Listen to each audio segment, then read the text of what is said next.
Drama serial दिले नादान की नेक्स्ट एपिसोड में आपको दिखाया जाएगा कि ज़ावियार, जिसको लगता था कि दुल्हनियाब खाली हाथ ही गई है, सिर्फ हैदर को ही अपने साथ लेकर गई है, लेकिन जब तानिया देखती है कि जुनैद ज़ावियार के दिल में ये बात डाल चुका है कि आप लोगों ने दुल्हनियाब के साथ बहुत बड़ी ज़्यादतियाँ की हैं, इसलिए वो अपने बच्चे को यहाँ से लेकर चली गई है, तो ज़ावियार के दिल में ये बात बैठ जाती है कि वाकई में उन्होंने दुल्हनियाब के साथ बहुत ज़्यादतियाँ की हैं। इसी वजह से दुल्हनियाब तंग आकर ये घर छोड़कर गई है। लेकिन जब तानिया देखती है कि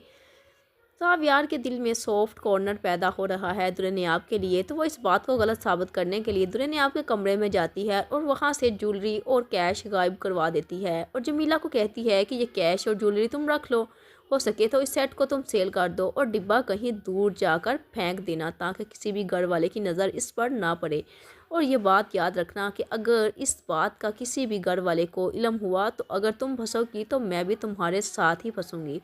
इसलिए मुख्तात होकर काम करना। जमीला उसकी बात पर हमेशा की तरह एग्री हो जाती है और ये जमीला ही होगी जो तानिया की असलियत सबके सामने लेकर आएगी। अब ज़ावियार अपने घर वालों के कहने पर जब कबर्ड को चेक करता है तो ना तो वहाँ पर सेट होता है और ना ही कैश होता है, क्योंकि निगार बेगम ज़ावियार से कहती है कि अपनी कबर्ड चेक करो कि क्या तानिया का शक ठीक है या गलत। तो जैसे ही अब कबर्ड चेक की होती है तो वहाँ पर सब कुछ गायब होता है, क्योंकि तानिया पहले ही से ही सब कुछ गायब कर चुकी होती है। अब ज़ावियार के दिल में ये बात आती है कि यहाँ पर अगर ज़्यादा कुछ पड़ा होता तो दुल्हनियाब वो सब कुछ लेकर भी गायब हो जाती। निगार बेगम को तो बस यही बात की फ़िक्र लगी हुई है कि कहीं हैदर के थ्रू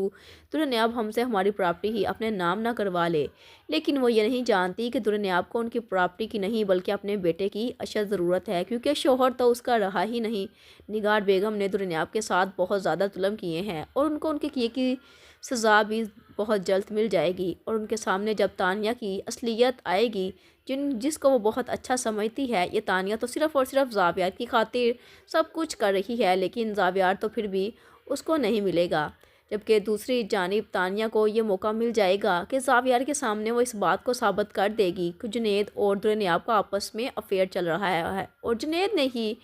दुल्हनियाब को इस घर से जाने के लिए कन्वेंस किया है, क्योंकि वो दोनों एक दूसरे से मोहब्बत करते हैं। तानिया तो पहले से ही मौका की तलाश में बैठी होती है और जब दुल्हनियाब फ़ोन करती है हैदर की तबीयत बहुत ज़्यादा ख़राब है तो तानिया फ़ोन रिसीव कर लेती है, क्योंकि जुनैद कमरे में नहीं होता। और अब तानिया सब घर वालों के सामने